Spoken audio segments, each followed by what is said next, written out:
Lecture du livre des Nombres, chapitre 31.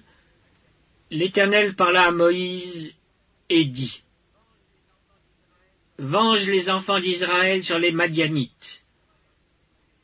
Tu seras ensuite recueilli auprès de ton peuple. Moïse parla au peuple et dit: Équipez d'entre vous des hommes pour l'armée, et qu'ils marchent contre Madian, afin d'exécuter la vengeance de l'Éternel sur Madian. Vous enverrez à l'armée 1000 hommes par tribu, de toutes les tribus d'Israël. On leva d'entre les milliers d'Israël 1000 hommes par tribu, soit 12 000 hommes équipés pour l'armée. Moïse envoya à l'armée ces 1000 hommes par tribu, et avec eux le fils du sacrificateur Éléazar, Phiné, qui portait les instruments sacrés et les trompettes retentissantes. Ils s'avancèrent contre Madian selon l'ordre que l'Éternel avait donné à Moïse, et ils tuèrent tous les mâles. Ils tuèrent les rois de Madian avec tous les autres, Évi, Rékem, Tsur, Hur et Réba, 5 rois de Madian. Ils tuèrent aussi par l'épée Balaam, fils de Béor. Les enfants d'Israël firent prisonniers les femmes des Madianites avec leurs petits-enfants, et ils pillèrent tout leur bétail, tous leurs troupeaux et toutes leurs richesses. Ils incendièrent toutes les villes qu'ils habitaient et tous leurs enclos. Ils prirent toutes les dépouilles et tout le butin, personnes et bestiaux. Et ils amenèrent les captifs, le butin et les dépouilles à Moïse, au sacrificateur Éléazar, et à l'assemblée des enfants d'Israël, campés dans les plaines de Moab, près du Jourdain, vis-à-vis de Jéricho. Moïse, le sacrificateur Éléazar et tous les princes de l'assemblée sortirent au-devant d'eux hors du camp. Et Moïse s'irrita contre les commandants de l'armée, les chefs de milliers et les chefs de centaines qui revenaient de l'expédition. Il leur dit: Avez-vous laissé la vie à toutes les femmes?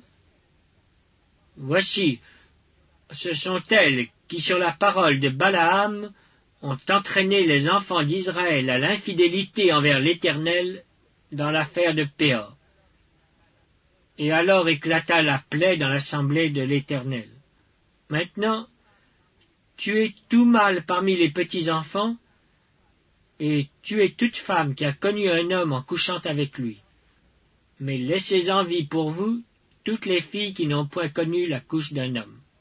Et vous, campez pendant 7 jours hors du camp. Tous ceux d'entre vous qui ont tué quelqu'un, et tous ceux qui ont touché un mort, se purifieront le 3e et le 7e jour, eux et vos prisonniers. Vous purifierez aussi tout vêtement, tout objet de peau, tout ouvrage de poil de chèvre, et tout ustensile de bois. Le sacrificateur Éléazar dit aux soldats qui étaient allés à la guerre: Voici ce qui est ordonné par la loi que l'Éternel a prescrite à Moïse. L'or, l'argent, l'airain, le fer, l'étain et le plomb, tout objet qui peut aller au feu, vous le ferez passer par le feu pour le rendre pur. Mais c'est par l'eau de purification que sera purifié tout ce qui ne peut aller au feu. Vous le ferez passer dans l'eau. Vous laverez vos vêtements le 7e jour, et vous serez purs. Ensuite vous pourrez entrer dans le camp. L'Éternel dit à Moïse: Fais, avec le sacrificateur Éléazar et les chefs de maison de l'assemblée, le compte du butin, de ce qui a été pris, personnes et bestiaux. Partage le butin entre les combattants qui sont allés à l'armée et toute l'assemblée.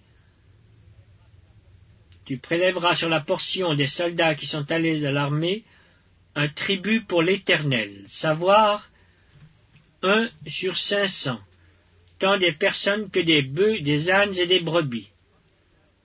Vous le prendrez sur leur moitié, et tu le donneras au sacrificateur Éléazar comme une offrande à l'Éternel. Et sur la moitié qui revient aux enfants d'Israël, tu prendras 1 sur 50, tant des personnes que des bœufs, des ânes et des brebis, de tout animal. Et tu le donneras aux Lévites qui ont la garde du tabernacle de l'Éternel. Moïse et le sacrificateur Éléazar firent ce que l'Éternel avait ordonné à Moïse. Le butin, reste du pillage de ceux qui avaient fait partie de l'armée, était de 675 000 brebis, 72 000 bœufs, 61 000 ânes et 32 000 personnes ou femmes qui n'avaient point connu la couche d'un homme. La moitié, formant la part de ceux qui étaient allés à l'armée, fut de 337 500 brebis, dont 675 pour le tribut à l'Éternel, 36 000 bœufs, dont 72 pour le tribut à l'Éternel, 30 500 ânes, dont 61 pour le tribut à l'Éternel, et 16 000 personnes, dont 32 pour le tribut à l'Éternel. Moïse donna au sacrificateur Éléazar le tribut réservé comme offrande à l'Éternel, selon ce que l'Éternel lui avait ordonné. La moitié qui revenait aux enfants d'Israël, séparée par Moïse de celle des hommes de l'armée, et formant la part de l'assemblée, fut de 337 500 brebis, 36 000 bœufs, 30 500 ânes et 16 000 personnes. Sur cette moitié qui revenait aux enfants d'Israël, Moïse prit 1 sur 50, tant des personnes que des animaux. Et il le donna aux Lévites qui ont la garde du tabernacle de l'Éternel, selon ce que l'Éternel avait ordonné. Les commandants des milliers de l'armée, les chefs de milliers et les chefs de centaines s'approchèrent de Moïse et lui dirent, « Tes serviteurs ont fait le compte des soldats qui étaient sous nos ordres, et il ne manque pas un homme d'entre nous. Nous apportons, comme offrande à l'Éternel, chacun les objets d'or que nous avons trouvés, chaînettes, bracelets, anneaux, pendants d'oreilles et colliers, afin de faire pour nos personnes l'expiation devant l'Éternel. » Moïse et le sacrificateur Éléazar reçurent d'eux tous ces objets travaillés en or. Tout l'or que les chefs de milliers et les chefs de centaines présentèrent à l'Éternel en offrande par élévation pesait 16 750 cycles. Les hommes de l'armée gardèrent chacun le butin qu'ils avaient fait.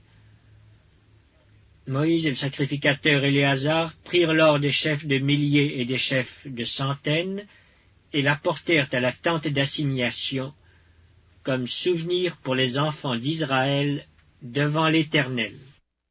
Lecture du livre des Nombres, chapitre 32. Les fils de Ruben et les fils de Gad avaient une quantité considérable de troupeaux. Et ils virent que le pays de Jaézer et le pays de Galaad étaient un lieu propre pour des troupeaux.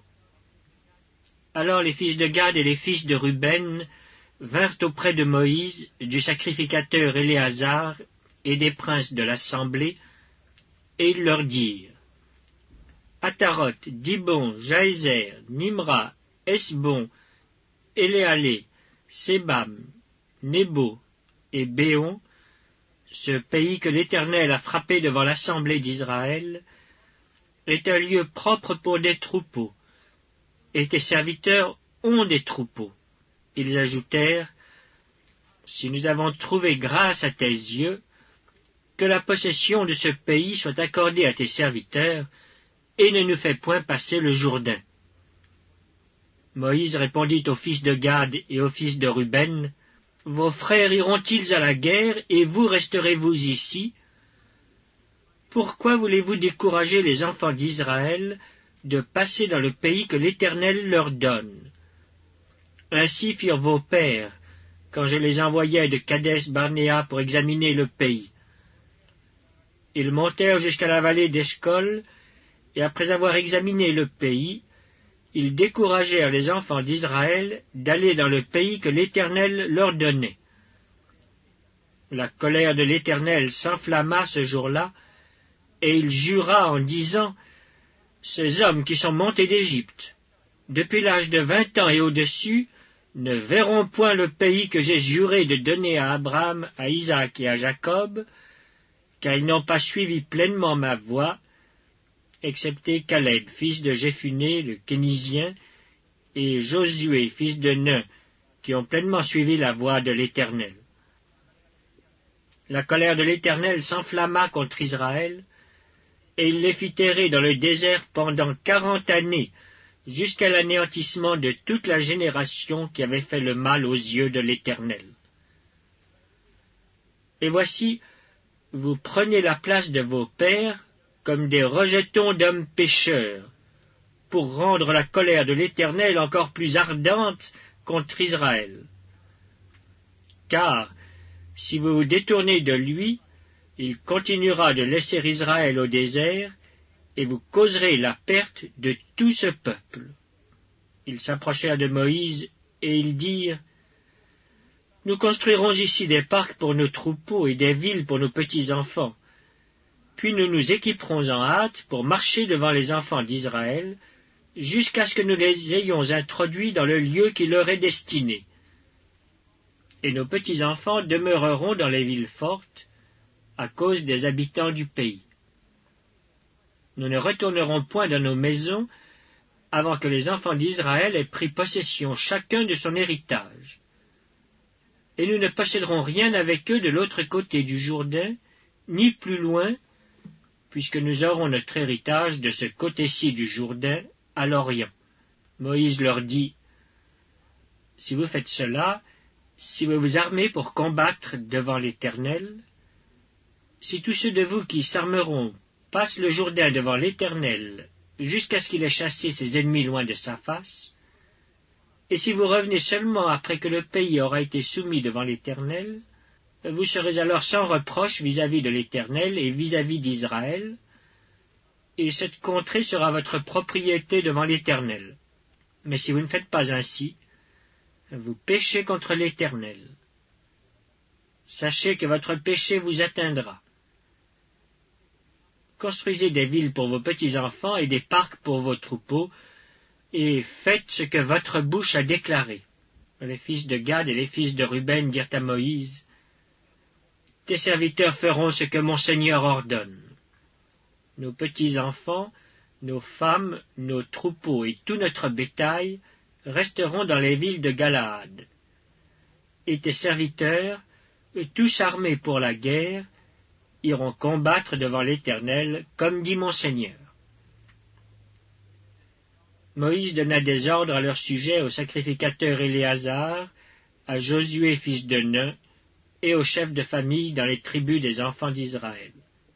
Il leur dit, « Si les fils de Gad et les fils de Ruben passent avec vous le Jourdain, tous armés pour combattre devant l'Éternel, et que le pays soit soumis devant vous, vous leur donnerez en propriété la contrée de Galaad. Mais s'ils ne marchent point en armes avec vous, qu'ils s'établissent au milieu de vous dans le pays de Canaan. »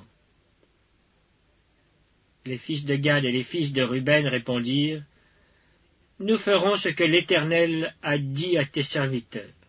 Nous passerons en armes devant l'Éternel au pays de Canaan, mais que nous possédions notre héritage de ce côté-ci du Jourdain. » Moïse donna aux fils de Gad et aux fils de Ruben, et à la moitié de la tribu de Manassé, fils de Joseph, le royaume de Sion, roi des Amoréens, et le royaume d'Og, roi de Basan, le pays avec ses villes, avec les territoires des villes du pays tout alentour.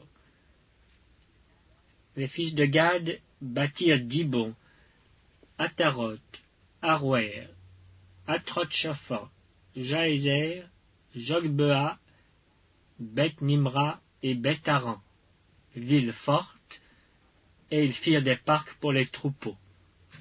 Les fils de Ruben bâtirent Esbon, Éléalé et Kirjataïm, Nébo et Baal-Méon, dont les noms furent changés, et Sibma, et ils donnèrent des noms aux villes qu'ils bâtirent.